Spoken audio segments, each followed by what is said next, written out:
इसरो की full form क्या है? देखो ये बहुत इंपॉर्टेंट है। जब मैं आपकी एज में था, जब मैं तैयारी करता था, तो हम लोग 3-4 टॉपिक बहुत पढ़ते थे। ISRO, NASA, UNESCO, ASI. ये टॉपिक ऐसे थे जो हमें आते ही आते थे कि और घूम फिर के क्वेश्चन पूछे जाते थे। इसरो का मतलब क्या है? इंडिया की प्रीमियर इंस्टीट्यूशन से, तो इसका नाम आता है Indian Space Research organisation.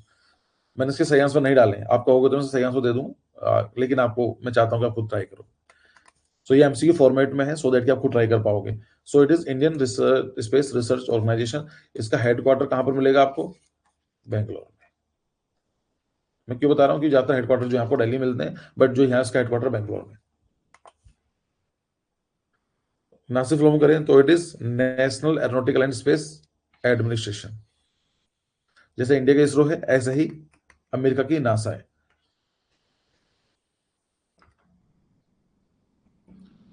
Japan की जाक्सा बोलते हैं, जेएक्सए। और यूरोपियन की है, उसका नाम भूल जाता हूँ, ईएसआई के नाम से, यूरोपियन स्पेस एजेंसी, ईएसए कुछ ऐसा कुछ है, यूरोपियन स्पेस एजेंसी। और रोस्कोमोस के नाम से भी है एक, छोड़ो। So National Space and National Aero, एक सेकेंड, मैंने गलत कर दिया, National Aeronautics and Space Administration. So option number C is correct. DRDO full form क्या होती है? डीआरडीओ के Defence Research and Development Department Organisation. ठीक है, ये आ गया option number C. Defence Research and Development Organisation ये काम करती है, जो इंडिया के जो डिफेंस इक्विपमेंट होते हैं उनको मैन्युफैक्चर काम करती है।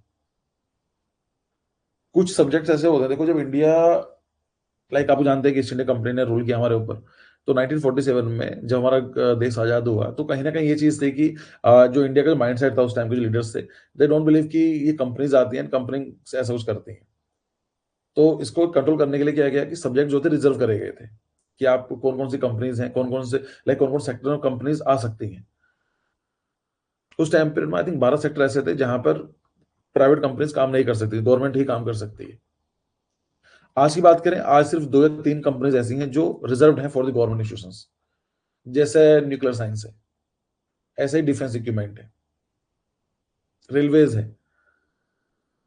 और स्पेस है। इन सबको ओपन किया जा रहा है धीमे धीमे, लेकिन कहीं ना कहीं जो डिफेंस है उसके लिए ऐसा नहीं हो सकता कि, लाइक मैंने सोचा कि आज मैं डिफेंस का काम स्टार्ट करता हूं तो मैंने एक कंपनी खोल दी। मुझे लाइसेंस लेना पड़ेगा डिफेंस इक्विपमेंट के लिए, इतना आसान नहीं है। अगर मान लीजिए कोई शॉप खोलना चाहता हूँ उसके लिए बहुत ईजी है, तो कुछ को रिजर्व करा गया, तो डीआरडीओ काम करती है। ये नाम सुना होगा आपने। ऐसे आता बार्क, इसका Bhabha atomic and research centre, Bhabha atomic research centre. Option number जो बी है वो सही है। सीएसआईआर का मतलब क्या होता है? Council of scientific and industrial research. CSIR जो इंपॉर्टेंट है, मैं सिर्फ वो, इसमें अराउंड 85 मैंने कंपाइल किए हैं, तो जो इंपॉर्टेंट वही बता रहा हूं आपको मैं। सीएसआईआर का मतलब होता है council of scientific and industrial research. UNESCO आप लोग जानते हैं, इसको डिस्कस नहीं करूंगा, इंपॉर्टेंट है। कैड का मतलब क्या होता है? सीएडी हम लोग नॉर्मली यूज करते हैं इसको। ऑटो कैड का नाम सुना होगा आपने, सॉफ्टवेयर आता है ऑटो कैड। कैड का मतलब होता है कंप्यूटर एडेड डिजाइन। मतलब अगर आप डिजाइन कुछ भी कर रहे हो, उसमें कंप्यूटर की हेल्प ले रहे हो, दैट्स कॉल्ड द कैड। तो ऑटो कैड का एक्चुअली जो कैड वर्ड है ना, उसका मीनिंग यही है, कंप्यूटर एडेड डिजाइन। करेक्ट। तो बीआईएम वेरी वेरी इंपॉर्टेंट, याद रखना। जब मैं मेरी लाइफ का पहले जो मेरी जॉब मैंने करने की प्लानिंग की थी, it was like some government vacancies, like was there in IIT Mumbai, sorry IIT Delhi. तो मेरा वहां पर पहले तो स्क्रीन टेस्ट हुआ, और इट वाज लाइक एमसीक्यूज। तो एमसीक्यू के अंदर जो उसमें अराउंड 40 स्टूडेंट समथिंग थे, तो मैंने जैसे ही पेपर आया, आई वाज अ टॉपर, कि उसमें मेरा क्यों एमसीक्यूज में सॉल्व करने आते हैं। लेकिन उस टाइम पीरियड में मुझे बीआईएम का मतलब नहीं पता था। तो मेरी जब मेरा इंटरव्यू हुआ, तो एक मैम थी, उन्होंने बोला कि बीआईएम की व्हाट इज अ बीआईएम। तो मुझे तो पता बीआईएम होते क्या हैं, कि ऐसे सॉफ्टवेयर होते हैं जो डेडिकेटली कंप्यूटर के लिए बनाए, जो डेडिकेटली बिल्डिंग्स के लिए बनाए जाते हैं। बट उन्होंने पूछा कि फुल फॉर्म क्या है। Yes Divyanshu, correct. So it is building information modelling. Important है, बहुत ज्यादा इंपॉर्टेंट है, क्योंकि डेडिकेटली कंप्यूटर जो है ये डेडिकेटली आर्किटेक्चर के लिए है। BIM, building information modelling. LWD, ये क्वेश्चन लास्ट से पूछा गया था, लास्ट से मतलब पीवाईक्यूज में है क्वेश्चन ये। सो leadership in environment and energy design, leadership energy environment design नहीं, इसकी फुल फॉर्म क्यों बता सकता है क्या है? Leadership in energy environment development, COD तो नहीं है। एक्चुअली क्या है कि ए और बी में कंफ्यूजन मुझे हो गया है क्योंकि दोनों नाम चेंज कर दिए हैं। Energy leadership in energy environment design, I think option number B is correct one. इसको चेक कर लेना, बी ही होना चाहिए, 99% I am sure it is B, leadership energy and environment design. Yes, 99 या 99% की बात कर रहा हूँ। ऑप्शन नंबर बी इंपॉर्टेंट है, पीवाईक्यू चेक करो, पीवाईक्यू नहीं करें तो जाकर कर लेना। आपका जो अगले 4 दिन है जो होमवर्क है वो यही है कि जो मैंने आपको मॉक टेस्ट दिए हैं उसको डिस्कस करने हैं। उसके बाद जो मैंने आपको डी कोड दी है, डी कोड को प्लानिंग करो, उसको बताऊं कैसे करना है, और उसके बाद आपके पास पीवाईक्यूज होंगे, उनको सोल्व करने की कोशिश करो। बेसिक आइडिया को वहां से मिलेगा। सो it is leadership in energy environment design, ये आप उसको याद रखेंगे, इंपॉर्टेंट है, पूछा गया है। Saurabh yes correct, thank you for confirm. RCC का मतलब क्या होता है? Reinforce cement concrete. देखो किसी भी स्ट्रक्चर में अगर हम बात करें, स्ट्रक्चर पर दो तरह की फोर्स ज्यादा काम करती है। एक होती है कंप्रेसिव स्ट्रेंथ, कंप्रेसिव फोर्स लगती है, एक होती है टेंसाइल स्ट्रेंथ। कंप्रेसिव मतलब क्या होता है? आप लेट्स से कि आपके हाथ में इरेजर है, उसको आप पुश करेंगे दोनों साइड से, ऐसा अंदर की तरफ करेंगे तो डिफॉर्म हो जाएगी, लाइक ऐसा कुछ बन जाती है। जो ये बनी है इस पर कंप्रेसिव फोर्स लगी है, कंप्रेस कर रहे हो आप इसको। आपके पास मान लीजिए एक इरेजर है, इरेजर छोड़ो, एक जो क्या बोलते हैं रबर बैंड है, रबर बैंड को आप दोनों साइड अपोजिट डायरेक्शन में खींचते हैं तो कैसे हो जाती है? ऐसी कुछ बन जाती है, राइट, ऐसी बन जाती है, इस तरह बन जाती है। इसका मतलब टेंसाइल स्ट्रेंथ पर लगी हुई है। दो तरह फोर्स हम मेजरली बिल्डिंग के कंपाउंड में लगती है, compressive as well as tensile. अगर मैं आपसे बात करूं कि अगर हमारे पास सीमेंट है या ब्रिक है, इसकी कंप्रेसिव स्ट्रेंथ बहुत ज्यादा होती है, मतलब ज्यादा फोर्स ये ले सकता है if it is in compressive in nature. लेकिन अगर उसको टेंसाइल स्ट्रेंथ लगेगी तो इसकी इतनी स्ट्रांग नहीं होती है, वीक होती है। सीमेंट की बात कर रहा हूँ, सीमेंट और ब्रिक की बात कर रहा हूँ। तो अगर आप उसको खींचोगे अपोजिट डायरेक्शन के अंदर, टेंसाइल फोर्स लगाओगे तो जल्दी टूट जाएगी, लेकिन कंप्रेस करोगे चलता रहेगा। अगर हम बात करें यहाँ पर स्टील, स्टील के अंदर कंप्रेसिव स्ट्रेंथ कम होती है, और लेकिन उसकी टेंसाइल स्ट्रेंथ बहुत ज्यादा होती है। अब हम लोग बिल्डिंग बना रहे हैं, एक स्ट्रक्चर बना रहे हैं, so in that particular building और structure we need good compressive as well as good tensile strength. तो हम क्या करते हैं, इन दोनों कॉम्बिनेशन ले लेते हैं ये, तो हम क्या करते हैं, रीइंफोर्स करते हैं, तभी आता है reinforce cement concrete. Reinforce cement concrete समय क्यों हम रीइंफोर्स करते हैं, क्यों स्टील बार डाले जाते हैं? इसलिए होता है कि टेंसाइल स्ट्रेंथ को इंक्रीज करने के लिए। कहीं कहीं पर भी अगर जैसे मान लीजिए आयरन बार या फिर स्टील बार अवेलेबल नहीं होते हैं, तो वहां बैम्बू की स्टिक डाल दी जाती है। वो पुराना स्टाइल है करने का, लेकिन इतना स्ट्रॉन्ग नहीं होता है, बट हाँ फिर भी पहले से बेटर हो जाता है। फिर आता है what is the full form of F A R, floor area ratio.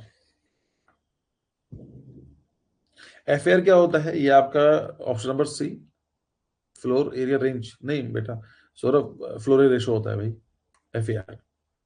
ये तो आपने उसको बताया पुराने वाले का। हाँ, इसका अगर आप बता रहे हैं तो ठीक है, 10 का सी है, करेक्ट है। मैं सौरभ से इतना वो मुझे पता है इसके बारे में, तो अच्छा बच्चा है। तो एफ ए आर का मतलब होता है फ्लोर एरिया रेशो। मैं समझ गया तभी मैंने बोला, ठीक है। एफ ए आर का मतलब होता है floor area ratio.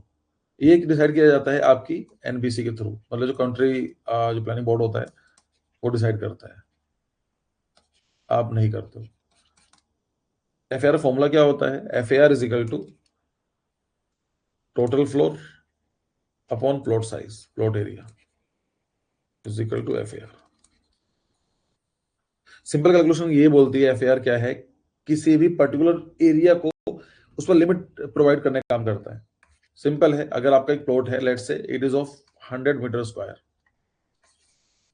And suppose F A R जो दिया गया है 1 दिया गया है, इसका मतलब क्या है कि आप जो बिल्डिंग बनाने वाले हो उनका जो भी फ्लोर एरिया होना चाहिए, इट शुड बी, अगर उनको ऐड करोगे, it should not more than 100 metre square. मतलब अगर एफ ए आर एक दिया गया है, आप इसमें बिल्डिंग बना रहे हो, लेट्स से कि आपने बिल्डिंग बनाई, एक तरीका ये हो सकता है आपने बिल्डिंग इसको पूरा का पूरा कैप बना दिया, ठीक है, बना तो कोई दिक्कत नहीं है। तो इसका जो प्लॉट साइज कितना 100 मीटर स्क्वायर है, और आपने जो फ्लोर दिया है जो ये वाला, उसका फ्लोर कितना होगा 100 मीटर स्क्वायर एरिया। इसका मतलब एफ ए आर मेंटेन हो गया 1, इससे ज्यादा नहीं बना सकते आप।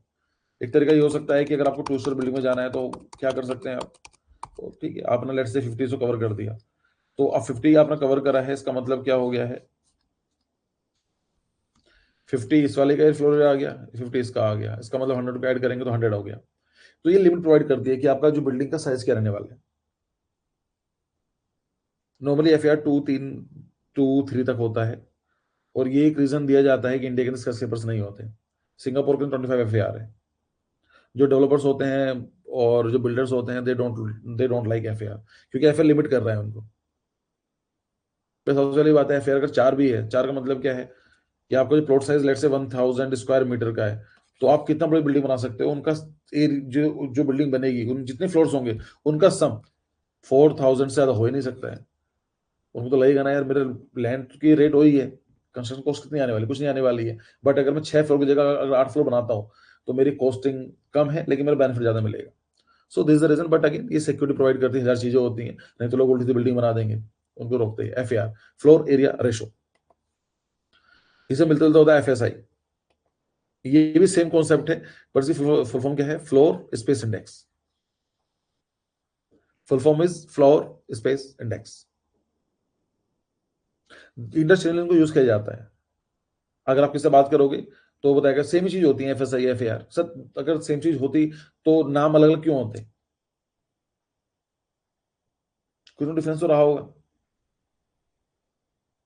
ये भी एक थ्योरी है।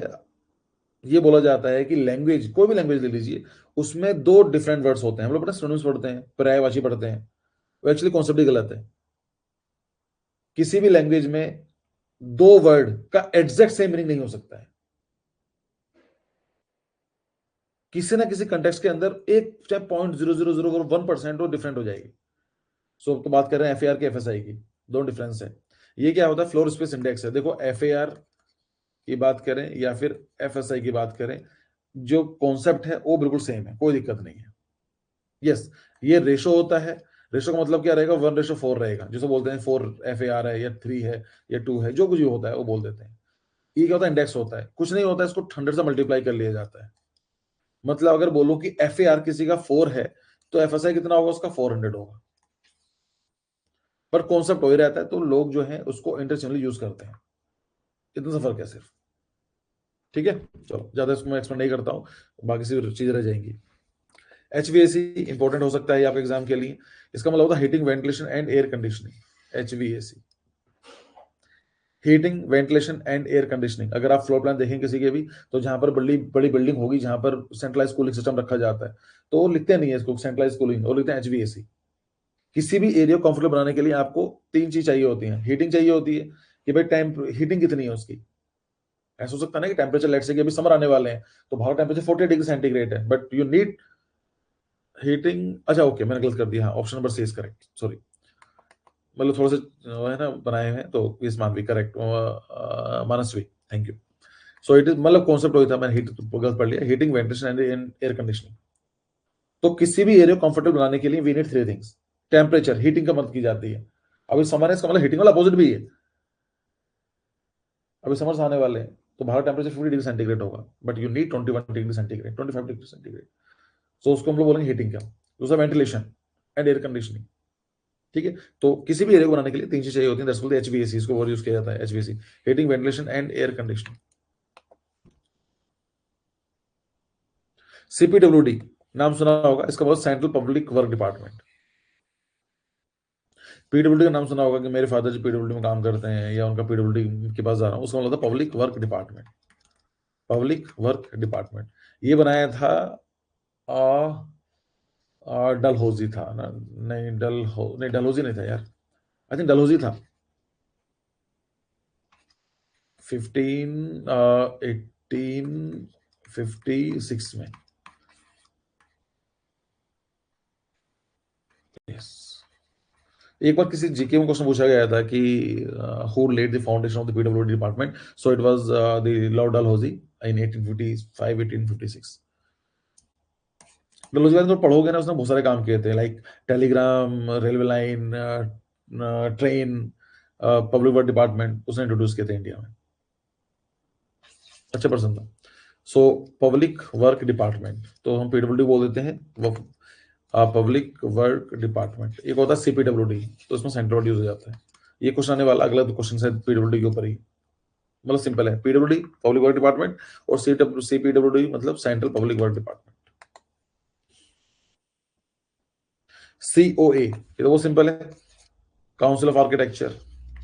लास्ट ईयर 50 इयर्स कंप्लीट हुए थे, तो लास्ट ईयर क्वेश्चन पूछे गए थे जेई के अंदर भी, नाटा के अंदर भी। तो एक बार देख लेना 50 इयर्स कंप्लीट हुए हैं कि एक बार हल्का सा, लास्ट ईयर 50 हो गए थे, बट जेई नाटा में होता क्या है कि 2 साल ऊपर नीचे करंट अफेयर पूछते हैं, क्वेश्चन पूछे गए थे last year. What is the full form IGBC? Indian green building council. तो ये क्या है? थर्ड पार्टी रेटिंग एजेंसी है जो बताती है कौन सी बिल्डिंग कितनी इन्वायरमेंट फ्रेंडली है। IGBC, Indian green building council. 16 का सही जवाब क्या है? Option number B. यूडी बेकार सा है ना, मैंने डाल दिया है क्योंकि यूडी का मतलब होता है अर्बन डिजाइन। लोग मास्टर्स करते हैं कि मैं एमआर करना चाहता हूँ, किस में करना चाहता हूँ? यूडी में। यूडी का एक कॉन्सेप्ट भी होगा आपको, जो बच्चे प्लानिंग तैयारी कर रहे हैं तो उसमें यूडी तो पढ़ते हैं अर्बन डिजाइनिंग के बारे में। जब आप अपनी बीआर करेंगे तो उसके अंदर एक सेमेस्टर आएगा, उसमें होगा अर्बन डिजाइनिंग का एक सेमेस्टर होगा, उसके लिए पढ़ाई करोगे। वास्तु का मतलब वो नहीं है, मैंने इसकी फुल फॉर्म नहीं है, पर मुझे लगा वास्तु पता होना चाहिए आप लोगों को क्या है। So what is vastu? It's a modern structural technique. नहीं। इंडियन सिस्टम ऑफ वैदिक स्कल्पचर। नहीं। Traditional Indian style of architecture. तो ऑप्शन नंबर सी इसका सही है। कहते ना कि वास्तु के साथ बिल्डिंग बननी चाहिए, मैं इसके अगेंस्ट हूँ, मैं सही बताऊँ, I don't believe in vastu. लेकिन ऐसे बहुत सारे क्लाइंट्स होते हैं जो कहते हैं कि सर हमारा बिल्डिंग जो भी होगी वास्तु के अकॉर्डिंग होनी चाहिए। लाइक वो डाल दिया जाता है साइकोलॉजिकल कि आपकी जो एंट्री होनी चाहिए साइड होनी चाहिए, नहीं तो ये होगा। बट मुझे नहीं लगता कि इसकी इतनी जरूरत है। बट ठीक है, सबसे बड़ी बात पता है क्या होती है? साइकोलॉजी। लोग उसे फॉलो करते हैं, बहुत ज़्यादा फॉलो करते हैं, खासकर आज के टाइम में। तो लोग वास्तु के पीछे कहते हैं सर आप कोई भी प्लान कर रहे हो ठीक है, लेकिन वास्तु के हिसाब से सही होना चाहिए। अब पहले मैं सोचता था कि ठीक है मुझे जरूरत नहीं यार, नहीं, मैं सामना कर देता था, लेकिन मुझे भी अपने फैमिली चलानी होती है, तो मैं क्या करता हूँ, ठीक है मेरी हो सकती है पर्सनल मेरा इंटरेस्ट ना हो, बट अगर मेरे क्लाइंट ही मांग रहा है तो ठीक है, मुझे कोई दिक्कत नहीं है। मैंने कहा ठीक है, definitely will try. UN habitat. UN का मतलब होता है United Nation. United Nation habitat का मतलब होता है human settlement housing and settlement programme. ये मुझे याद नहीं आ रहा है, कोई बता सकता है इसका जवाब क्या है? बिल्कुल यहाँ पर लिखे नहीं है कोई भी सही आंसर क्या है। उस टाइम पीरियड मुझे याद था। तो United Nation habitat agency, human housing agency तो नहीं होगा, ह्यूमन सेटलमेंट प्रोग्राम, हाउसिंग। इसका सर कोई बता सकता है what is the right option?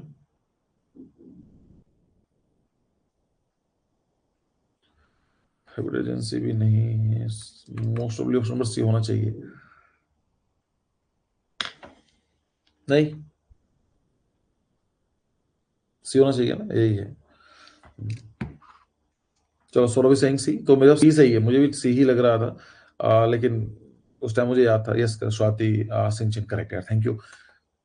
होता क्या है कि मैं चाहता इसका आंसर यहाँ लिखने वाला था, पर फिर मुझे पता था कि बच्चे इसको वो नहीं करेंगे, और अच्छा मुझे भी याद करने थे। मैं आपको सही बताऊं, कुछ चीजें ऐसी भी तो होती है ना जो मैं भी सीखता हूँ आप लोगों से। तो ठीक है। WHO का मतलब क्या होता है बताओ? ये तो बहुत न्यूज में थी कोरोना के टाइम पे, काफी एलिगेशंस लगे थे WHO के ऊपर कि चाइना के अगेंस्ट काम ही नहीं कर रहा है। World health organisation. ठीक है, so it is world health organisation. फिर आता है NITI Aayog. So is correct.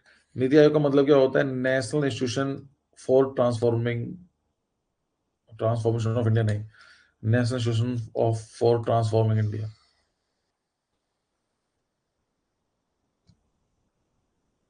जो बच्चे तैयारी कर रहे हैं ना बी प्लान की, और कुछ बता देता हूँ। देखो हुआ क्या, जब वी गॉट इंडिपेंडेंट 1947, पहली गवर्नमेंट जो बन गई 1951 में गवर्नमेंट बन गई, जो एक तरह से जो गवर्नमेंट आई थी, लाइक इलेक्टेड गवर्नमेंट थी। उन्होंने डिसाइड किया कि हम 5 साल के लिए प्लानिंग करेंगे। तो तब से आया करता था प्लानिंग कमीशन। प्लानिंग कमीशन ये क्या काम करता था? इसको हम बोलते हैं पीसी, प्लानिंग कमीशन। ये जैसी गवर्नमेंट बनती थी 5 साल के लिए प्लान करता था कि for the next 5 years our government will try to do this thing, our target will be 6% GDP, 7% GDP, एक टारगेट फिक्स करता था। और हर साल मतलब एवरी ईयर उसको रिव्यू करता था, और हर 5 साल के बाद उसकी डिटेल रिपोर्ट आया करती थी। बट हुआ क्या, इन 2040 जो था मोदी जी गवर्नमेंट में आए, तो मोदी जी ने क्या करा, प्लानिंग कमीशन को बंद कर दिया। और ना उनका रीजन क्या था कि प्लानिंग करना इतना सही नहीं है। लाइक उनको लगा कि we are believing in socialist mindset, क्योंकि इंडिया रशिया को ज्यादा प्रेफर करता था। तो खैर कई सारे रीजन थे, तो प्लानिंग कमीशन खत्म कर दिया और प्लानिंग कमीशन जगह लेकर आया नीति आयोग। उस टाइम पर में काफी बात हुआ करती, नीति आयोग पता नहीं क्या है, ये है आज के अंदर वन ऑफ द लाइक फालतू इंस्टीट्यूशन है, कुछ नहीं करता है, सिर्फ एक दो बार रिपोर्ट रिलीज कर देता है। अब तो गवर्नमेंट भी इसको ज्यादा बात नहीं करती है, लेकिन एक टाइम पर प्राइम पीरियड में प्लानिंग कमीशन बहुत इंपॉर्टेंट चीज हुआ करती थी। जो बच्चे तैयारी कर रहे हैं अभी प्लानिंग की, वो याद कर लो। इसमें क्या है, टोटल 12 5 ईयर प्लान आए थे, इनको पढ़ लेना एक बार, क्वेश्चन पूछे गए हैं। मैं एक्स्ट्रा बता रहा हूँ, जो बच्चे तैयारी कर रहे हैं अभी प्लानिंग की, पीवाईक्यूज देखो, उसमें क्वेश्चन पूछे गए हैं। तो कौन कौन क्वेश्चन से पूछे जाते हैं कि पॉवर्टी एलिवेशन पॉवर्टी एलिवेशन कौन से उसमें बताया गया था। So I think it was a 5 year plan 5, ऐसा कुछ था। जब इंडिया में क्राइसिस आए थे तो it was a 5 year plan 8। Sustainability के बारे में बात की गई थी, it was I think plan 5 year plan 11 और 12, ऐसा कुछ था। महालनोबिस प्लान जो बात की जाती है, इट वाज 5 ईयर प्लान 2। मतलब ये कुछ फीचर्स हैं, ये पता होने चाहिए। है पुराना टॉपिक, लेकिन क्वेश्चन पूछे जाते हैं, तो मैंने देखे थे इसलिए मैं बता रहा हूँ। ठीक है, तो नीति आयोग का मतलब क्या हुआ, national institution for transforming India. Planning commission का ही ये नेक्स्ट बॉडी है। एमरूट, AMRUT, इसका है Atal mission for rejuvenation and urban transportation. तो अर्बन ट्रांसपोर्टेशन के ऊपर आर्टिकल रिलेटेड है, तो इसलिए इंपॉर्टेंट है ये।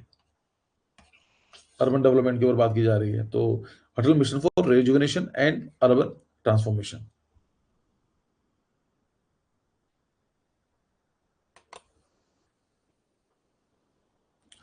PMAY, PM प्रधानमंत्री आवास योजना। पहले क्या हुआ करता था कि आपने सुना होगा CM योजना, PM योजना। पहले क्या था कि लोग अपने नाम बनाया करते थे कि नेहरू योजना, इंदिरा गांधी योजना, मनमोहन अटल योजना। तो लोगों ने बोला कि आप एक स्कीम चला देते हो। अच्छा, स्कीम चलाने के बाद क्या करते हैं, फिर हम लोग भूल जाते हैं उसको। ठीक है, काम चल रहा है, बट स्कीम तो काफी लंबी चलने वाली है ना। It is not going to be like 1 year, 2 year, 3 year, 5 years. एक स्कीम चली हुई तो चलती रहेगी 15, 20, 50 साल तक। और एक जब स्कीम लॉन्च की गई है तो आपने लॉन्च किया, बट ठीक है। तो अब ये वाली बात आई है, लोग लाइक जो आज थोड़ी मैच्योर गवर्नमेंट भी हो चुकी है, अब वो किसी नाम से नहीं करते हैं, अपने PM के नाम से नहीं, मतलब ऐसा नहीं करते हैं कि लाइक मोदी ऐसी कुछ योजना, PM के नाम से कर देते हैं। अगर स्टेट में होती CM के नाम से कर देते हैं। तो ये है कि प्रधानमंत्री की तरफ से चलाएगी, ना कि किसी पर्टिकुलर पर्सन की वजह से। सो प्रधानमंत्री Awas Yojana, housing for all वाली वही स्कीम है। NBC क्या है, national building code. National building code ये डिसाइड करती है कि कौन सी जो बायलॉज होने वाले हैं, किसी पर्टिकुलर एरिया का क्या FAR रहने वाला है, किस तरह से स्टैंडर्ड फॉलो करने हैं। तो आपको यहाँ पर ही देखने को मिले NBC में। BOQ नॉट इंपॉर्टेंट, बता देता हूँ, बिल ऑफ क्वांटिटीज बोलते हैं इसको। बिल ऑफ क्वांटिटी इतना इंपॉर्टेंट नहीं है, आप इसको स्किप कर सकते हैं। DPC का मतलब क्या होता है, डैम प्रूफ कोर्स। मैं इसको डिटेल में नहीं समझा रहा हूँ, लेकिन थोड़ा सा ही समझ लो, आपके एग्जाम के लिए इंपॉर्टेंट है। तो नहीं तो फिर पूरी दिन यही हो जाएगा आज। Dam proof course, not coating, dam proof course, DPC। Simple होता है कि आपने कोई बिल्डिंग बनाई है, तो बिल्डिंग के पानी आ सकता है ना ग्राउंड से, बिल्कुल आ सकता है। तो हम क्या करते हैं, कोटिंग डाल देते हैं, यहाँ पर कोटिंग लगा देते हैं, उसको बोलते हैं DPC, डैम प्रूफ कोर्स। ये मीटर स्क्वायर में देखी जाती है, लाइक जो यूनिट है it is in metre square. Damp proof course. CPM आपके लिए इंपॉर्टेंट नहीं है, लेकिन मैंने देखा है कि जो गेट के एग्जाम होते हैं उसमें पूछा जाता है। इवन उसमें सिलेबस में मेंशन है। CPM का मतलब होता है क्रिटिकल पाथ मेथड। अभी क्या काम करता है, बिल्कुल यूज का नहीं है। ठीक है, ये what does POP stand for in construction material.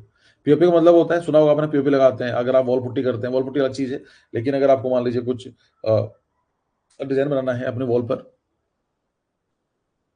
या सीलिंग को बनाना है, तो हम POP यूज करते हैं। मेरे लिए सीमेंट और POP दोनों बड़ा अच्छा वो लगते हैं, बिल्डिंग मटेरियल है। POP का मतलब क्या होता है, मान लीजिए कुछ आपके पास कोई एक फ्रेम है, आप उस मोल्ड है, कुछ बनाना चाहते हो, POP बना दो। POP भर दो उसके अंदर, सिंपल, जाओ मार्केट में जाओ, आज ले आना, 25 रुपए का आएगा 1 किलो। उसके अंदर क्या करो, उसके पाउडर टाइप का आता है, उसमें लाइक वाटर ऐड करोगे तो। और अच्छी बात है क्या POP की, ये 15-20 मिनट सेट हो जाता है। मतलब सीमेंट के अंदर आपको 2-3 दिन लगते हैं, POP के अंदर 15-20 दिन, 15-20 मिनट सॉरी, और 1 घंटे के अंदर प्रॉपर सेट हो जाता है। किसी चीज में कर लो, लाइक मैं जब आपके एज में था तो मैं ग्लास में डाल दिया मैंने, क्योंकि ग्लास में निकल जाता है इजीली, ग्लास में हो गया, या फिर कोई बोतल हो, बोतल काट के डाल सकते हो, लाइक आपके ऊपर, क्रिएटिविटी आपके ऊपर है। आप मोल्ड बना लीजिए, मोल्ड बना के उसमें डाल सकते हो। सो पीओपी का मतलब होता है प्लास्टर ऑफ पेरिस। यहाँ पर हट गया है लेकिन समझ लो। जीआईएस का मतलब होता है geographical information system, geographic information system. ASI 2 साल पहले पूछा गया था, important archaeological survey of India, archaeological survey of archaeological survey of India, ठीक है। 1861 में बना था, याद रखना, बहुत पुरानी बॉडी है। इंटेक, इंटेक क्या है? Indian national trust for art and culture heritage, Indian national for architecture, इसका मुझे याद नहीं है, देख लेना इसको क्या है। कोई बता सकता है क्या है इसका सही आंसर?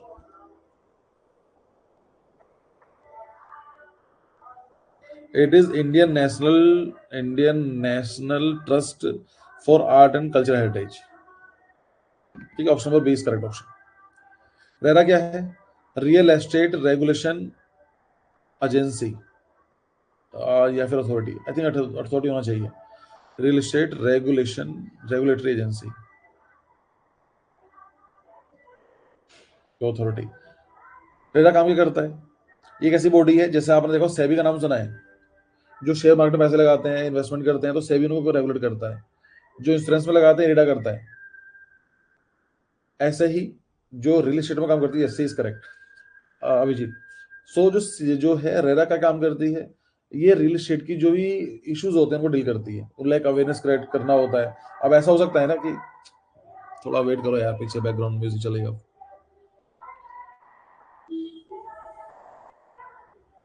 मतलब ऐसा हो सकता है कि लेट से कि आपके पास कुछ पैसे हैं, अगर आपको अपार्टमेंट खरीदना है, तो आप किसी शॉप पर, किसी प्रॉपर्टी के पास जाओगे, हो सकता है कि गलत आपको दे दे, मतलब उसकी रजिस्ट्री पॉसिबल ना हो, या लैंड जो है वो सही ना हो, ग्रैब की हुई हो, मतलब एनओसी ना मिले आपको। तो रेरा क्या काम करती है? सबको रेगुलेट करती है। रियल एस्टेट की बॉडी है, इंपॉर्टेंट है। ये 2016 में इंट्रोड्यूस किया गया था, सब बॉडीज को। फिर आता है JNNURM, फुल फॉर्म क्या है? Jawaharlal Nehru national urban rural mission और नेशनल अर्बन रिन्यूअल मिशन, ये होगा Jawaharlal Nehru national urban renewal mission. So JNNURM की फुल फॉर्म ये है। उदय की फुल फॉर्म क्या है? उदय अर्बन, इसको इतना इंपॉर्टेंट नहीं है, उदय को आप भूल सकते हो, लाइक उसको इग्नोर कर सकते हो। बस बता देता हूँ, उज्ज्वल डिस्कॉम एश्योरेंस योजना,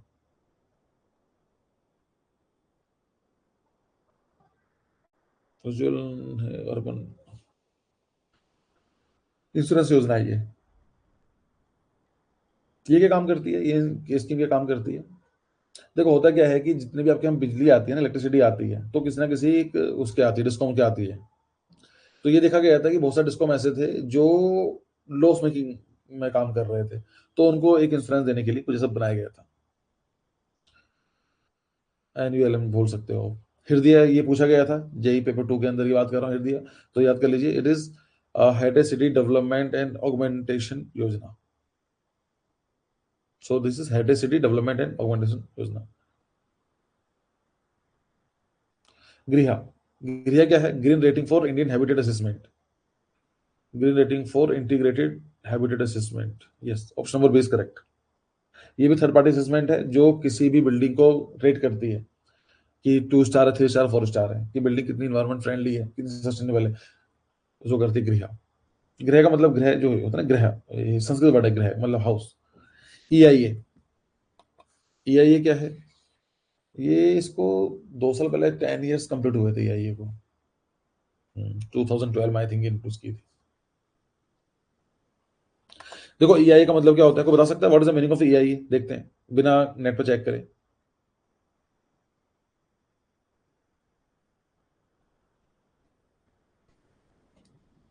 इन्वायरमेंटल इम्पैक्ट असेसमेंट, ये क्या होता है? देखो लेट्स से कि ये फॉरेस्ट है, यहाँ पर एक विलेज है, यस करेक्ट, बी सही है, सच नहीं, it is not environment impact act, it is assessment. Let's say कि ये जो है एक विलेज है, काफ़ी गरीब है, पॉवर्टी है, और आपको एक रोड बनानी है लेट्स से, तो आप एक रोड बनाना चाहते हो, तो आप गवर्नमेंट क्या दिखाएगी कि हम एक विलेज है या फिर टाउन है, इससे क्या होगा, कनेक्टिविटी बढ़ जाएगी, शॉप्स खुलेंगे, मॉल्स खुलेंगे, इंफ्रास्ट्रक्चर होगा, हेल्थ अच्छी होगी, ये सब चीज़ बात की जाएगी। लेकिन इन सभी सारे जो भी हम डिस्कशन करा, उसके अंदर कहीं न कहीं एनवायरनमेंट को तो कोई किसी ने बात ही नहीं करी है। Like everyone is talking about the quality of living, standard of people, standard of life, सब वो बात करेंगे, employment, health and all this thing, but what about the environment? तो जब भी कोई ऐसा इंफ्रास्ट्रक्चर प्रोजेक्ट होता है जो किसी नेचुरल रिसोर्सेज को एक्सपोर्ट करके बनाया जाता है, उसके लिए हम लोग एआई रिपोर्ट आती है, उसको बोलते हैं एनवायरमेंटल इम्पैक्ट असेसमेंट। ये क्या काम करती है? ये देखती है कि अच्छा हम ये काम कर रहे हैं, इसका बेनिफिट है नहीं है, कितना बेनिफिट है, नुकसान तो नहीं है। फिर ये देखती है कि अगर मान लीजिए यहाँ ना बना के तो क्या हम ऐसा भी बना सकते हैं, तो ऐसा भी बना सकते हैं। तो ये अपना ऑल्टरनेट भी दिखाती है, इन्वायरमेंट इम्पैक्ट असेसमेंट ये काम करती है कि इन्वायरमेंट पर जो इम्पैक्ट हो रहा है उसका असेसमेंट करती है कि इसको बचाया कैसे जा सकता है। एक और वर्ड आता है, इतना ज्यादा इंपॉर्टेंट नहीं है, समझा देता हूँ, ऐसा ही है, इसको बोलते हैं सोशली इम्पैक्ट असेसमेंट। ये ऐसा मैशन मतलब ऐसा मैटर नहीं करता है, लेकिन इसके बारे में बात होती है कभी कभी। हो सकता है कि आपको 5 साल 10 साल के बाद इसके ऊपर भी एक प्रॉपर एक्ट देखने को मिले ऐसा ही के ऊपर। एक ही काम करता है सोशली इम्पैक्ट असेसमेंट।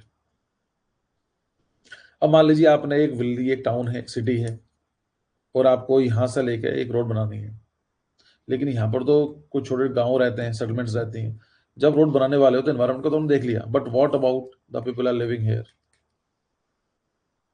जैसे मैंने लास्ट वीडियो मेरी अपलोड की थी, मैंने वो डाली थी आपको कोड, जो वाराणसी में जो कॉरिडोर है,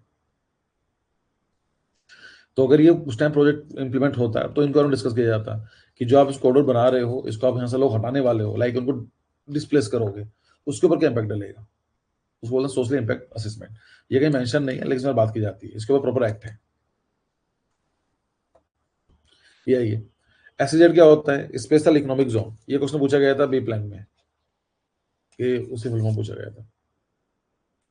देखो हुआ क्या था, एसईजेड 2005 ये आया था, गवर्नमेंट ऑफ इंडिया लेकर आई थी इस सेट को। ये देखा गया कि इंडिया के अंदर एक्सपोर्ट होता ही नहीं है। इंपोर्ट एक्सपोर्ट में समझते हो ना, कि इंडिया की जो लैंड से कोई चीज बाहर को एक्सपोर्ट करना। जैसे हम लोग ट्रैक्टर एक्सपोर्ट करते हैं, गोल्ड ज्वेलरीज एक्सपोर्ट करते हैं, पेट्रोलियम प्रोडक्ट एक्सपोर्ट करते हैं। इंपोर्ट का मतलब क्या होता है? बाहर से जो मंगाते हो, आईफोन आप बाहर से मंगाते हो, फ्यूल जो पेट्रोल आता है वो बाहर से आता है, इंपोर्ट एक्सपोर्ट आता है। तो इंडिया में एक्सपोर्ट को बूस्ट करने के लिए एसईजेड एक एक्ट आया था, उसका फुल फॉर्म थी स्पेशल इकोनॉमिक जोन। इंडिया के अंदर ही कुछ जोन ऐसे बना दिए गए थे, लाइक कुछ आई थिंक 500 के आसपास जोन बन चुके हैं अब तक, 525 कितने हैं, उनको as a foreign territory treat किया जाता है। वहां पर इंडिया के जो लॉज होते हैं, इंडिया के जो रूल्स होते हैं, वो इतने नहीं लगते। टैक्स हॉलीडेज मिलते जाते हैं, लाइक कोई कंपनी खोलेगा तो 5 साल के लिए टैक्स नहीं देना पड़ेगा। वहाँ के जो लेबर लॉज होते हैं काफ़ी फ्लेक्सिबल होते हैं। तो ये आया था स्पेशल इकोनॉमिक जोन। इसका काम क्या था, इसके ऊपर प्रॉपर डिटेल वीडियो बन सकती है, लेकिन एसईजेड का मतलब समझ लीजिए फिलहाल कि फुल फॉर्म क्या है और इसके पीछे मोटिव क्या था। ईएसजी इसको बोलते हैं इको सेंसिटिव जोन, नहीं इतना इंपॉर्टेंट नहीं है। वीओसी का नाम सुना होगा आपने, वोलेटाइल ऑर्गेनिक कंपाउंड। जीडीपी का मतलब क्या होता है? Gross domestic product, GDP. GDP, NDP, GNP और एनएनपी, ये 4 कॉन्सेप्ट होते हैं जो आप पढ़ते हो इकोनॉमी के अंदर। जिन्होंने भी इकोनॉमी ली होगी, एज अ सब्जेक्ट होगा उनकी +1 +2 में, तो उन्हें पढ़ा होगा। जीडीपी मतलब होता है ग्रोस डोमेस्टिक प्रोडक्ट, एनडीपी का मतलब होता है नेट डोमेस्टिक प्रोडक्ट, जीएनपी का मतलब होता है ग्रोस नेशनल प्रोडक्ट, एनएनपी का मतलब होता है नेट नेशनल प्रोडक्ट। समझाने मैं समझा सकता हूँ आपको इसका मतलब क्या है, लेकिन अभी फिलहाल के लिए समझ लीजिए कि जीडीपी का मतलब होता है ग्रोस डोमेस्टिक प्रोडक्ट। मैं हल्का सा बताऊँ आपको, देखो डोमेस्टिक मतलब लेट्स से कि हमारा इंडिया है, इंडिया में ये पूरा इंडिया टेरिटरी है। जो भी किसी भी कंट्री के अंदर हम दो चीज बनाई जाती हैं, एक होता है गुड्स एंड सर्विसेज। इसका मतलब क्या होता है? जीडीपी का मतलब होता है कि goods produce and service rendered in a particular country in a specific time period, उसको बोलते हैं जीडीपी। कहते हैं उस कंट्री की जीडीपी इतनी जा रही है। मतलब क्या जीडीपी का? जीडीपी का मतलब ये है कि एक कंट्री, पर्टिकुलर एक कंट्री, उसकी जो प्रॉपर्टी बाउंड्रीज हैं, उसमें एक साल के अंदर कितने गुड्स से सर्विसेज प्रोड्यूस किए जा रहे हैं, उसको बोलते हैं जीडीपी। सिंपल है। ग्रोथ की बात की जा रही है, इसमें नेट की बात नहीं की जा रही है, इसमें महंगाई काउंट नहीं किया जा रहा है। अच्छा, इसमें ऐसे भी तो लोग हो सकते हैं कि लेट्स से कि यूएसए कंपनी है, वो इंडिया में बैठे काम कर रही है, तो हम उसको भी काउंट कर लेते हैं जीडीपी के अंदर। जीडीपी के अंदर वो भी काउंट हो जाती है, तो एक बेसिक आइडिया देती है, लेकिन बहुत सारे लूप होल्स भी हैं। जीडीपी से बेटर क्या है? एनडीपी है, नेट डोमेस्टिक प्रोडक्ट है। उससे बेटर क्या है? एनएनपी है। उससे बेटर है जीएनपी। उससे बेटर है एनएनपी। चलो खैर, इसको मैं डिस्कस नहीं करता हूँ, अगर नहीं तो कोई यूज नहीं है उसका, अभी छोटा सा कोर्स है तो हम सबको डिस्कस नहीं करते। नबार्ड ये काम करते हैं, national agriculture bank and rural development, national bank for agriculture and rural development. Yes, option number C है, national bank for agriculture and rural development. ये क्या काम करती है? जो भी गवर्नमेंट की स्कीम्स होती हैं, जो गवर्नमेंट की जो स्कीम चलाई जाती हैं गाँव के लिए, एग्रीकल्चर डेवलपमेंट के लिए, तो ये उनके लिए लोन वगैरह प्रोवाइड करती है। ठीक है। फेमा क्या है? ये न्यूज में रहता है, foreign exchange management act, foreign exchange management act, foreign exchange, option number C. Yes, FEMA. ये कभी अगर न्यूज़ फॉलो करते होगे तो आ जाती है कि इंडिया ने जो है क्या बोलते हैं उसको, जो खोलते हैं यार, नॉन प्रॉफिट ऑर्गेनाइजेशन होते हैं ना, एनजीस, क्या बोलना मुझे, जैसे ग्रीन पीस है, जो प्रॉफिट के लिए नहीं होती हैं, वो एकदम नाम याद नहीं आ रहा है मुझे, कि मैं उस NGO, NGO non government organisation, NGO. Yes, NGO को आपने सुना होगा न्यूज़पेपर के अंदर कि 20,000 एनजीओ बंद कर दिए हैं, 30,000 एनजीओ बंद कर दिए हैं, 5,000 एनजीओ बंद कर दिए हैं, 100 एनजीओ बंदी कर दी, गवर्नमेंट ने लाइसेंस कैंसिल कर दिया। क्यों कैंसिल करते हैं? वो इसके लिए करते हैं फेमा के थ्रू। मतलब एनजीओ के काम करती है, नॉन गवर्नमेंट ऑर्गेनाइजेशन होती है, तो ये काम करते हैं, फंडिंग लेते हैं। फंडिंग कहाँ से लेते हैं? ऑफ कोर्स कुछ इंडिया से फंडिंग करते हैं, कुछ बाहर से फंडिंग होती है। तो ये जो है फॉरेन एक्सचेंज मैनेजमेंट एक्ट जो है फेमा, वो ये बताता है कि हर एक कंपनी को, चाहे कोई भी हो, चाहे गवर्नमेंट हो या नॉन गवर्नमेंट ऑर्गेनाइजेशन हो, उसको एक डिटेल अपना रिव्यू देना पड़ता है कि उनके पैसे कहाँ से आए हैं। जो एनजीओ वगैरह या फिर जो ऑर्गेनाइजेशंस हैं जो फेमा के अकॉर्डिंगली काम नहीं कर पाते हैं, तो गवर्नमेंट उनको बैन कर देता है। ठीक है, तो फॉरेन एक्सचेंज मैनेजमेंट एक्ट, ये आपको न्यूज़ फॉलो करोगे तो आपको मिल जाएंगे। शॉर्ट का मतलब क्या होता है? SWOT। तो ये आप कभी को प्रोजेक्ट बनाते हैं, उसमें वो करते हैं, इसका मतलब होता है strength weakness, strength weakness opportunity threat. Yes, option number C, strength weakness opportunities and threat. जब भी हमको प्रोजेक्ट बनाते हैं, जब भी आप लाइफ में कुछ भी काम स्टार्ट करते हो, तो हम लोग उसका एनालिसिस करते हैं, उसको बोलते हैं स्वॉट एनालिसिस। मतलब क्या होता है? हम देखते हैं कि अच्छा हम ये कर रहे हैं, इसका स्ट्रेंथ क्या है, स्ट्रेंथ ये है, फिर देखते हैं इसकी वीकनेस क्या है, फिर हम देखते हैं कि अपॉर्चुनिटी क्या है, फिर थ्रेट क्या है। हम इन चीज़ों को लिखते हैं अलग अलग पेज पे, अलग अलग स्टडी करते हैं, फिर हमको प्रोजेक्ट को स्टार्ट करते हैं। जब भी करते हैं लाइट से कि अगर मान लीजिए कल आप कॉलेज में जाएंगे, कॉलेज में जाने के बाद कोई प्रोजेक्ट आपको स्टार्ट करना होगा, आपको साइट मिली हुई है, तो उसके अंदर शॉर्ट एनालिसिस करोगे, इसकी स्ट्रेंथ क्या है, वीकनेस क्या है, अपॉर्चुनिटीज क्या है और थ्रेट क्या है। जब पता होगा कि आपकी स्ट्रेंथ ये है, वीकनेस ये है, अपॉर्चुनिटीज ये है, थ्रेट्स ये हैं, तब जाके आप एक प्रॉपर डिजाइन या कोई भी एक सोल्यूशन निकाल सकते हो। ठीक है। जीएस का मतलब क्या होता है? Geographical information system, geographic information system, GIS. ये भी इंपॉर्टेंट है, काफी न्यूज में रहता है। यूएनओ का मतलब होता है United nation organisation, UNO. G20 मतलब क्या था? Group of twenties.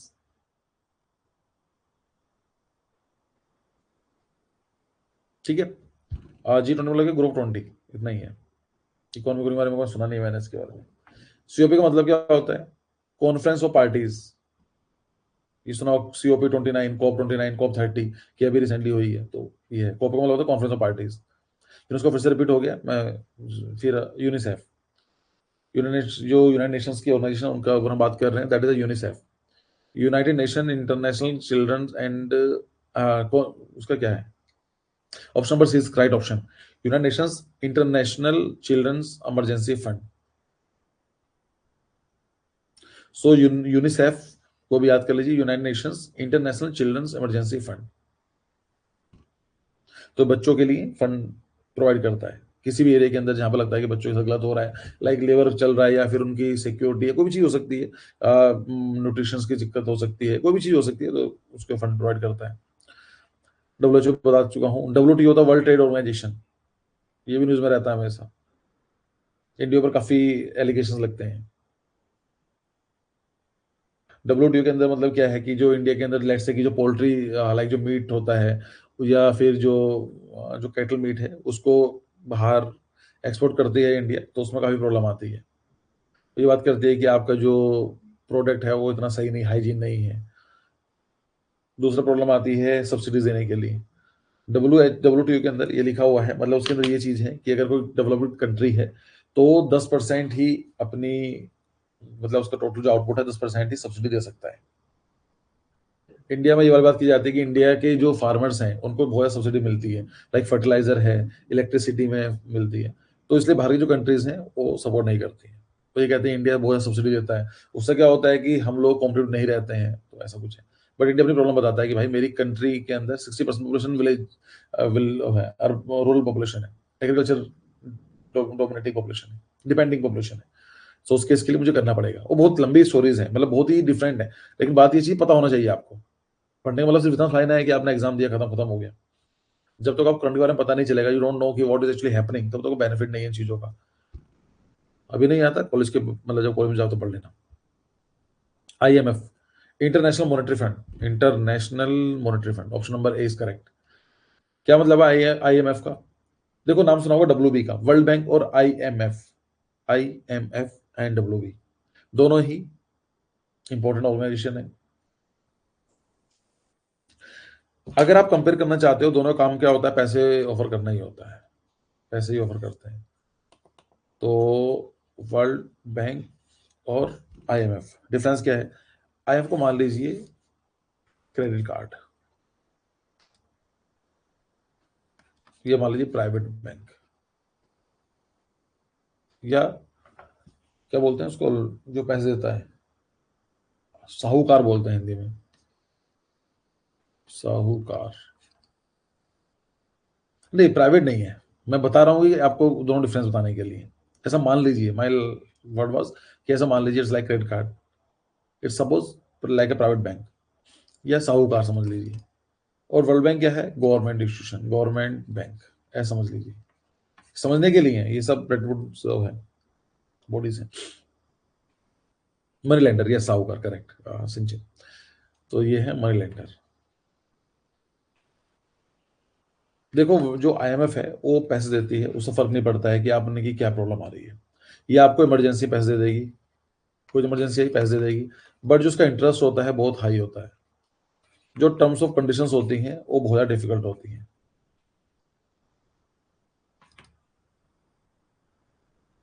जब भी आईएमएफ के पास लोन लेने जाओगे तो आपकी इकोनॉमी को स्टडी करेगी और आपको पैसे दे देगी, कोई प्रॉब्लम नहीं है। शॉर्ट टाइम के लिए दे देगी, 1 महीना, 2 महीना, 6 महीना, साल, 2 साल, 5 साल, 10 साल, कोई प्रॉब्लम नहीं है। बट जो कंडीशंस होती हैं बहुत ही हार्श होती हैं। इंडिया में 1991 में बैलेंस ऑफ पेमेंट क्राइसिस आता है। बैलेंस पेमेंट क्राइसिस मतलब समझ लीजिए कि अगर आपको कुछ इंपोर्ट करना है तो आप रुपीस में थोड़ा ना दोगे। लेट्स से कि अगर आपको आईफोन, अगर आप मान लीजिए आईफोन आप परचेज करना चाहते हैं यूएसए से, तो उनको रुपये थोड़ा दिखाओगे, भाई तू रुपए ले जा, उनके लिए मैटर नहीं करता। उनके लिए मैटर करता है डॉलर। और आपको मान लीजिए एक पेट्रोल मंगाना है तो अगेन डॉलर, गोल्ड या उन्हीं करेंसी मैटर करता है। तो उसको बोलते हैं फॉरेक्स रिजर्व। तो इंडिया पर जो बैलेंस ऑफ पेमेंट था वो क्राइसिस आ गए थे, उसको बोलते हैं 1991 BOP crisis, balance of payment crisis. ये बोला जाता है कि इंडिया के पास सिर्फ 14 डेज का ही पैसे बचे थे, कि अगर इंडिया अपने 14 डेज तक ही अपना वो पैसे मतलब काम चला सकती है। तो यहाँ पर क्या थे, मनमोहन सिंह जी थे फाइनेंस मिनिस्टर उस टाइम पीरियड पे। तो इंडिया तब गया था आईएमएफ के पास कि सर ऐसा बात है और हमारी जो इकोनॉमी है वो खराब हो सकती है, क्रिपल कर सकती है, प्लीज प्रोवाइड अस लोन। तो आईएमएफ ने बहुत सारा लोन दिया इंडिया को। इवन आज तक का सबसे बड़ा जो लोन दिया गया है किसी कंट्री को वो इंडिया को ही दिया गया है 1991 में। लेकिन आईएमएफ ने ये बोला कि हम दे तो रहे हैं लोन आपको, but at the same time आपको एलपीजी रिफॉर्म्स इंट्रोड्यूस करने पड़ेंगे। एलपीजी एल का मतलब होता है लिबरलाइजेशन, पी का मतलब होता है प्राइवेटाइजेशन और जी का मतलब globalisation.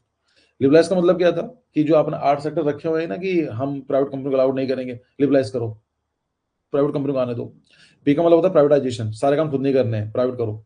There is no need to have only BSNL, Vodafone, Videocon, Airtel, Tata, मतलब जो भी है इनको इंट्रोड्यूस करो। You won't believe but in 1991 अगर आपको एक लैंडलाइन कनेक्शन चाहिए तो आपको नॉर्मल जो टाइम था ना लैंडलाइन कनेक्शन लेने का, it was 3 years to 7 years। मतलब मैंने कंपनी खोली आग जेनेसिस, तो मुझे अगर लैंडलाइन कनेक्शन चाहिए तो मुझे 3 से लेकर 7 साल लगते थे। तो बोला कि सारे काम खुद नहीं करने हैं, प्राइवेटाइज भी करो, प्राइवेट भी करो चीजों को ट्रांसपोर्टेशन करने के लिए। तो ये है। जी का मतलब था ग्लोबलाइजेशन, कि अपने इंडिया को पूरी दुनिया से इंटीग्रेट करो। ये मत सोचो कि हम तो अपना खुद सारा काम खुद ही करेंगे, सारा खुद ही कमाएंगे। सो इंट्रोड्यूस, ये क्वेश्चन बन सकता है कि what is following the LPG, liberalisation, privatisation, globalisation. ये रिफॉर्म इंट्रोड्यूस किए गए थे आईएमएफ के। आईएमएफ ने बोला कि हम दे दो देंगे पैसे, but you have to do these reforms in your economy. और जो आज आप देखते हो, आज आपका जो सर्विसेज हैं, जो फैसिलिटीज हैं, just because of the LPG reforms, उसके साथ ही आए हैं। क्लियर हुआ? आईएफ क्या काम करता है, वर्ल्ड बैंक काम करता है, ये पैसे ऐसे नहीं देता, उधार नहीं देता। मतलब एक ये इंटरेस्ट लेगा 5%, 6% आपको देने पड़ेंगे। वर्ल्ड बैंक क्या बोलता है, ये बोलता है ये लोन देगा 20 साल के लिए, 50 साल के लिए, इंफ्रास्ट्रक्चर डेवलपमेंट के बारे में बात करेगा। ये बच्चों औरतों के बारे में बात करेगा, जैसे कि पोलियो रेड करना है, एड्स को हटाना है, या मान लीजिए चाइल्ड लेबर खत्म करना है, ये बात करेगा। इंटरेस्ट रेट क्या होता है, 0.5% या 1%, या ना भी दो, ऐसा कुछ रहता है। तो वर्ल्ड बैंक क्या है, गवर्नमेंट की तरह काम करता है, ये भी लोन देता है, बट इसका जो टारगेट होता है, it is to provide the big loans in terms of the development, economy को बचाने के लिए नहीं है। श्रीलंका डूब गई थी ना आईएमएफ के इंटरेस्ट के चक्कर में। हाँ, वो ये बिल्कुल। जितनी फालतू कंट्रीज होती हैं, ये छोटी मोटी कंट्रीज हैं, देखना ये ज़्यादा उछलती हैं, कुछ नहीं है इनके पास। पहले मालदीव था, वो भी ठीक हो गया है। ये सब चीज़ें ये समझते नहीं है इन चीज़ों को। लेकिन अच्छा, कोई भी कंट्री है ना, वो आईएमएफ से लोन लेना चाहता नहीं है।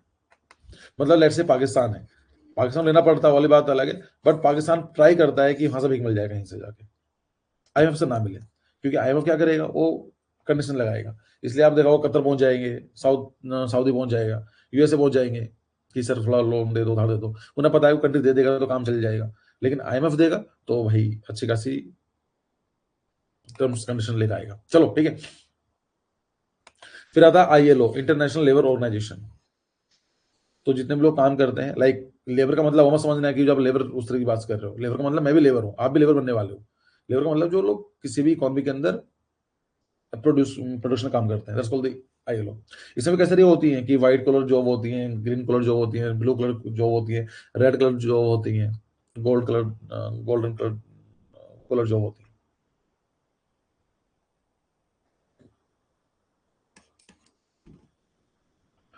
मुझे ठीक से याद नहीं आ रहा है, बट आईएलओ का जो है, इंटरनेशनल लेबर ऑर्गेनाइजेशन का जो हेडक्वार्टर है, आई थिंक रोम में है।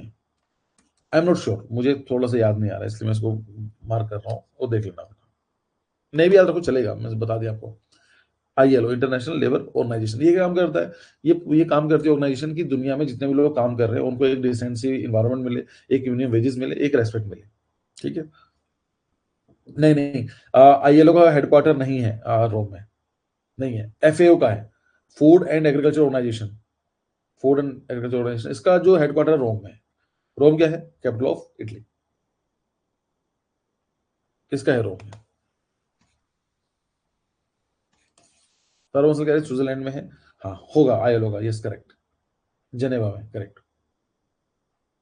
होता क्या है कि मुझे सब चीज याद है, लेकिन कभी कभी क्या होता है ना कि इतने सारे क्वेश्चंस होते हैं, सारी चीजें होती हैं, बहुत पहले पढ़ा था मुझे, लेकिन वो फील हो जाती है, जैसे कहते हैं ना एमसीक्यू सोल्व करने के लिए, तो कहने फील हो जाता है कि नहीं यार ये गलत है, मैं कुछ गलत कर रहा हूँ। तो वो चीज, is there any Indian labour organisation? India के अंदर भी यार ऐसा नहीं है, मिनिस्ट्री है, मिनिस्ट्री ऑफ पर्सनल, और ये सब डील करती है। ऐसा कुछ हो नहीं है, इवन 1 मई को इंटरनेशनल लेबर डे मनाया जाता है।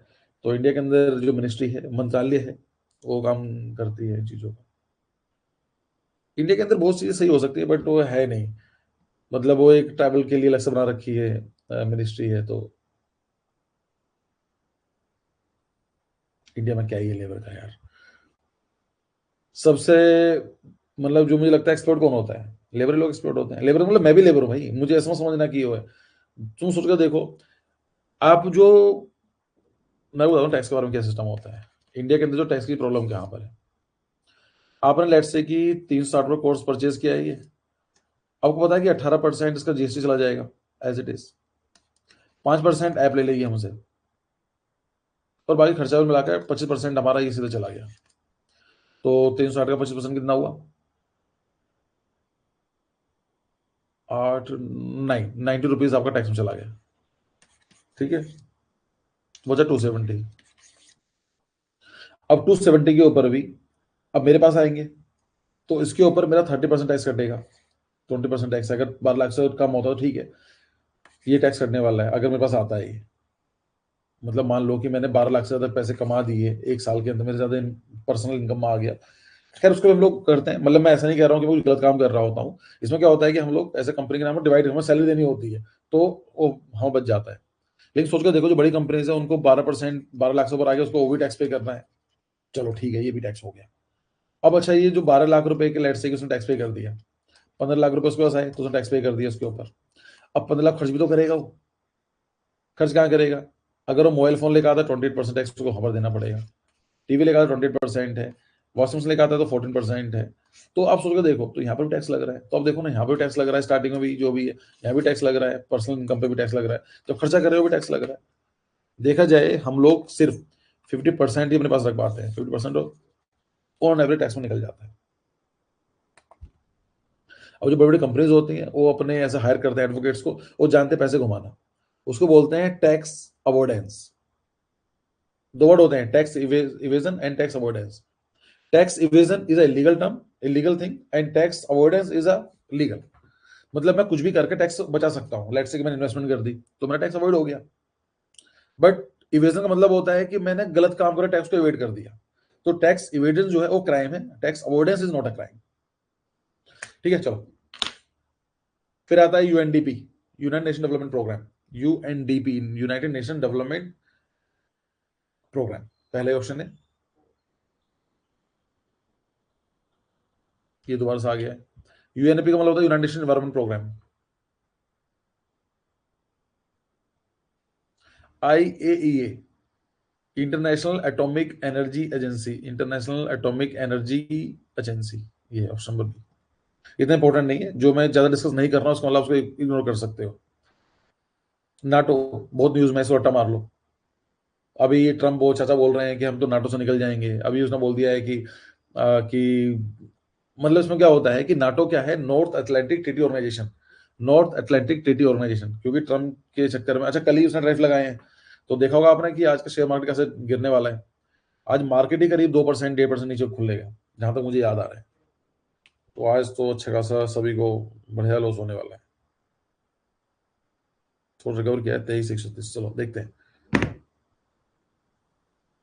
नाटो हुआ क्या देखो, एक थोड़ी स्टोरी सुनाता हूँ आपको, मैं थोड़ा सा ब्रेक लेते हैं।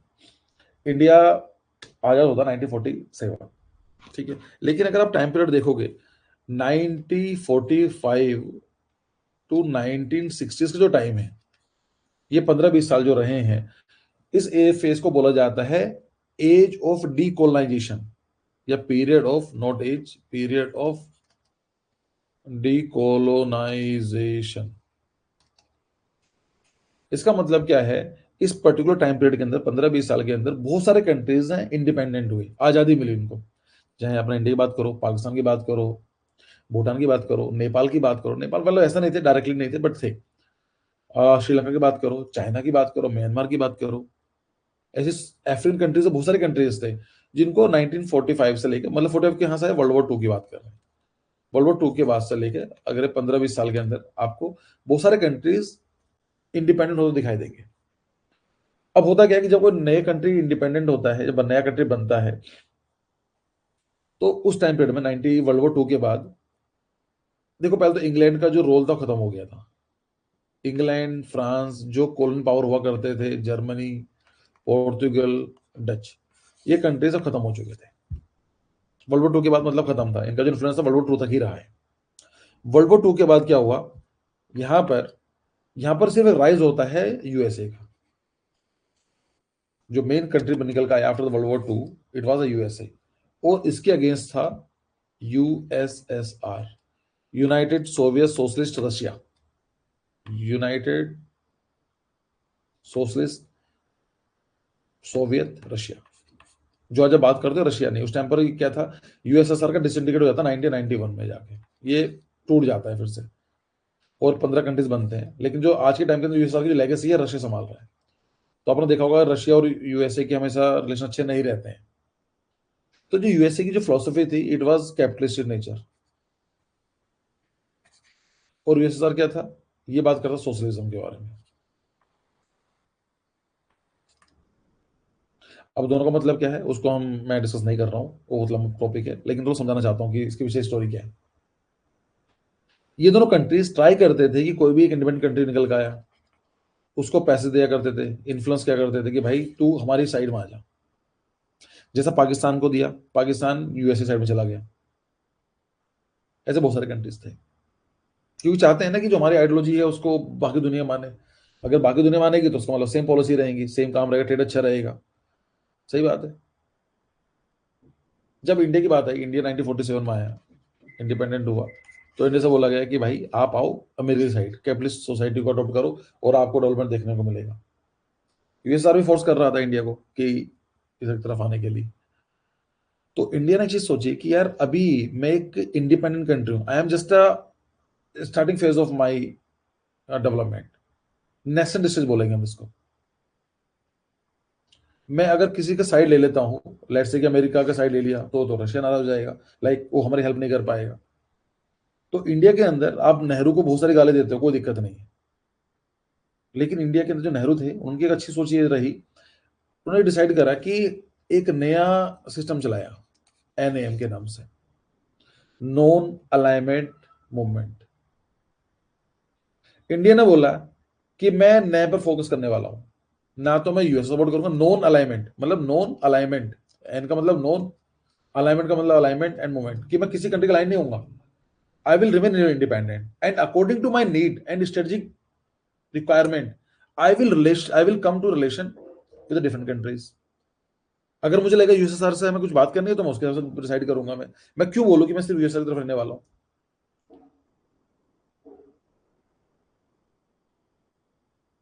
आज के अंदर ही बताता हूँ नैम के बारे में। वो वाली बात अलग है कि मोदी गवर्नमेंट है सपोर्ट नहीं करती है, उनका वही है ना कि नेहरू जी से थोड़ा सा उनको लगता है कि यार कांग्रेस की बॉडीज हैं, उससे दूर रहना है।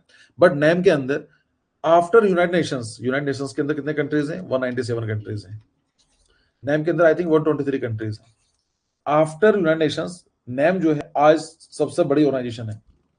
वो 123 कंट्रीज है लगभग, 117 है, 113 है, 123 है, मतलब 117 है, 123 है। The point is, the fact is not important, the concept is more important कि 123 कंट्रीज हैं नैम के अंदर जो आते हैं।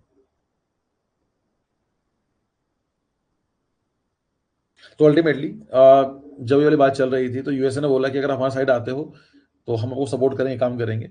तो उस टाइम क्या था, आपस में लड़ाई चल रही थी। और जो 1945 से लेके 19 डी कॉलोन्स का फेस था, लेकिन 1945 से लेकर 1991 तक बोला जाता है age of Cold War, Cold War की एज थी। इसमें लड़ाई नहीं हुई थी आपस में, यूएसआर ना बॉम्ब फेंक रहा, ना मिसाइल फेंक रहा, ना यूएसए कुछ कर रहा था, बट आइडियोलॉजी डिफरेंसेस थे, बहुत बड़े होते थे, मतलब खड़े होते थे। ये बंदूक बनाए जा रहे हैं, ये मिसाइल बना रहे हैं, लड़ाई नहीं करते थे, बस ये था दिखाने के लिए। स्पेस रेस लगी कि स्पेस में कौन जाएगा, सबसे पहले चांद पर कौन पहुंचेगा। इनको पढ़ना कभी, लाइक आफ्टर दिस एग्जाम जब मिल जाए तो ये पार्ट को पढ़ के देखो, हिस्ट्री इज अमेजिंग। आपको मजा आएगा पढ़ने में कि यार इतनी इंटरेस्टिंग कैसे हो सकती है ये। तो पॉइंट ये था कि यूएसए था, उसने बोला कि जो कंट्रीज मेरे साइड में आएंगे, मेरे सपोर्ट में आएंगे, उस टाइम जो डेवलप कंट्रीज थे उसने ग्रुप बना लिया, उसका नाम रखा NATO, North Atlantic Treaty Organisation. क्योंकि जो पहले कंट्रीज थे वो नॉर्थ अटलांटिक के दोनों साइड थे। मतलब क्या है, अगर आप बात करेंगे इसकी तरफ देखेंगे, सो ये अमेरिका है,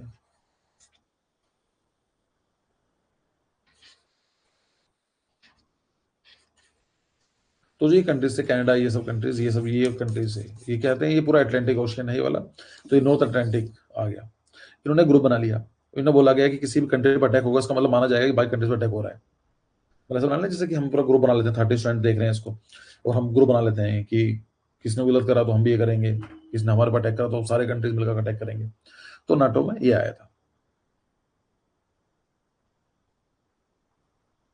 अब नाटो के अंदर एक रूल, मतलब ये ट्रम्प ये बोल रहे हैं कि नाटो के अंदर ये है कि आपका 2% ऑफ जीडीपी आपको खर्च करना पड़ेगा अपने डिफेंस पर।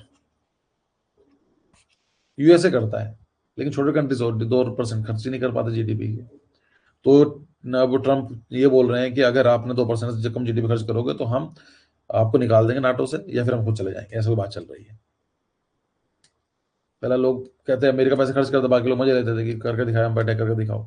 लेकिन अब थोड़ा सा कहीं ना कहीं लग रहा है। तो नाटो न्यूज में रहती है हमेशा, और ऊपर से यूक्रेन इशू के ऊपर तो और भी न्यूज में आएगी। अच्छा, नाटो तो बनाया था इन्होंने, और यूएसएसआर ने भी एक ऐसी बनाया था, एक ग्रुप बनाया था। उसका नाम मैं भूल गया हूँ, क्या नाम था? आप बता सकते हैं कोई, क्या था यूएसएसआर ने जो बनाया था, उसका नाम मुझे याद तो था, एकदम भूल गया मैं। मतलब कुछ ही बनेगी तो अपोजिट को बनाया जाएगा ना, नाटो के अगेंस्ट को बनेगा। अच्छा सा नाम है वो, बता दूंगा आपको मैं सोच के, देख के। चलो नेक्स्ट आते हैं। ओपेक इतना इंपॉर्टेंट नहीं है, बता देता हूँ ये क्या काम करती है। Organisation of Petroleum Exporting Countries. Yes, जो कंट्रीज पेट्रोल को एक्सपोर्ट करते हैं उन्हें ग्रुप है, ओपेक कंट्रीज बोलते हैं। वो एक कार्टर बनाकर रखते हैं कि भाई ज्यादा हम प्रोड्यूस ना कर लें, क्योंकि प्रोडक्शन ज्यादा होगा तो डिमांड कम हो जाएगी, डिमांड कम हो जाएगी तो कॉस्टिंग कम हो जाएगी, तो मार्केट जो फ्यूल है वो सस्ता बिकेगा। तो ये आपस में कार्टर बनाकर खर्च करते हैं कि कितना में करना है, जिससे कि जो पेट्रोल है उसके जो रेट है वो एक रेंज में रहे।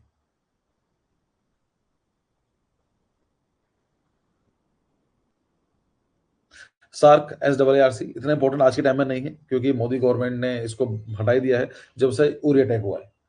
पूरे टैक्स से साफ मना कर दिया कि हम सार्क में पार्टिसिपेट नहीं करेंगे। कि अगर आप एक तरफ से बात करते हो कि हम आपस में रीजनल कनेक्टिविटी के बारे में बात करें, डेवलपमेंट के बारे में बात करें, और अपने तरफ से पाकिस्तान में आर्मी को भेजता है, मतलब आतंकवादी भेज रहा है, तो सार्क में तब से काफी टाइम से कुछ वो नहीं हुई है। बट देख लो, इसका मतलब south Asian association for regional cooperation, option number जो ए है वो सही है।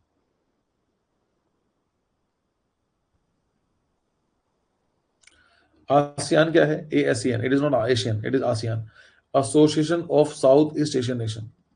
इंडिया इसका पार्ट नहीं है। ये इतना इंपॉर्टेंट नहीं है, मैं बता रहा हूँ आपको। ब्रिक न्यूज में है, इसको याद रख लो, BRICS। Brazil, Russia, India, China and south Africa. Brazil, India, Russia, China. ये न्यूज में इसलिए है क्योंकि लास्ट ईयर की बात है, इसको एक्शन करने की बात की गई है। इसमें आई थिंक 3 कंट्रीज और ऐड हुए हैं, मुझे ठीक से याद नहीं है, वो चेक कर लेना। मैंने मुझे याद तो था, शायद सोचा जा रहा था इसके ऊपर, ये डिसीजन ले लिया गया है। ब्रिक के अंदर अब टोटल 8 कंट्रीज है। मैं देखूँ क्या, इंपॉर्टेंट है यार ये कंट्रीज। हाँ, 10 countries. Brazil, China, Egypt add कर दिया, इथोपिया ऐड हुआ है, Iran and UAE।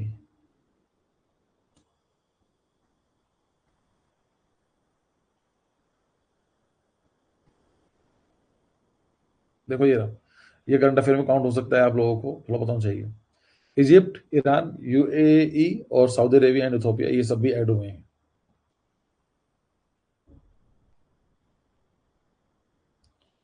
ISI, Indian standard institutions, Indian standard institution. ये क्वेश्चन पूछा गया था ना आपसे अभी, जो फर्स्ट अटेम्प्ट हुआ था, अटेम्प्ट। ये मुझे लग रहा है पूछा गया था। रो क्या है? सुना होगा कि रो में काम करता है, या फिर मूवीज में दिखाया जाता है, research and analysing wing.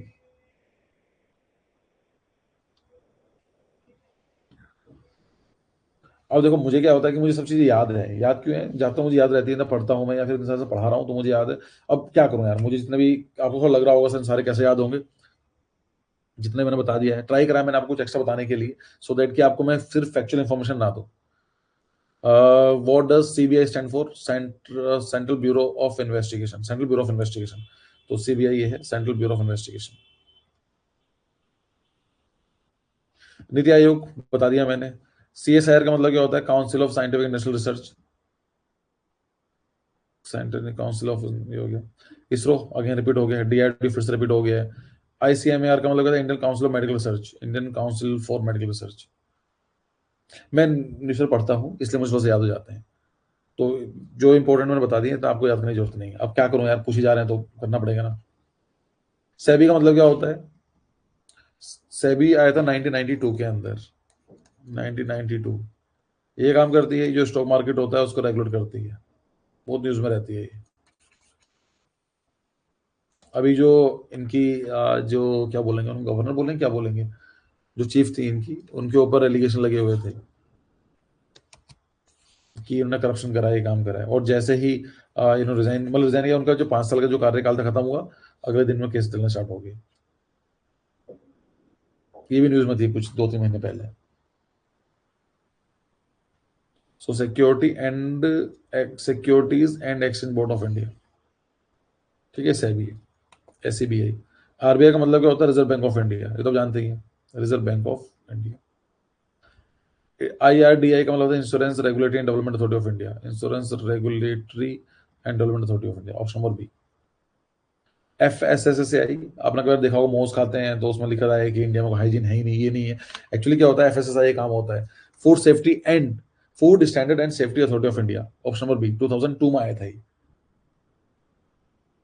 Food Standards and Safety Authority of India. Food Safety and नहीं नहीं नहीं, एक second, Food Safety and Standard Authority of India, option number C सही है। ये सिंपल सा नाम से क्लियर हो रहा है, इसका काम क्या होता है? इसका काम यही है कि फूड जो इंडिया में जो खाना के ऊपर जो रेटेड, जो फूड रेटेड जो उसको कंज्यूम करते हो, उसको एक प्रॉपर तरह से मेंटेन करना। ऐसा ना हो कि कुछ भी दिया जा रहा है, कुछ केमिकल डाल के दिए जा रहे हैं, कुछ प्रिजर्वेटिव डाल के दिया जा रहा है जो नुकसान दे रहे हैं, लाइक उसको ध्यान रखते हैं। एनपीएसआई का मतलब होता है national payment council of India, नहीं, national payment corporation of India, national payments corporation of India. UIDA का मतलब क्या होता है? जो आधार कार्ड होता है, इसका मतलब universal identification authority of India. ये भी याद रख लो, इंपॉर्टेंट है। एम्स आप जानते हैं, बताने की जरूरत नहीं है। एनसीईआरटी भी आप जानते हैं, बताने की जरूरत नहीं है। यूजीसी का मतलब होता है लास्ट, यूजीसी भी इतना इंपॉर्टेंट नहीं है। Universal grant commission,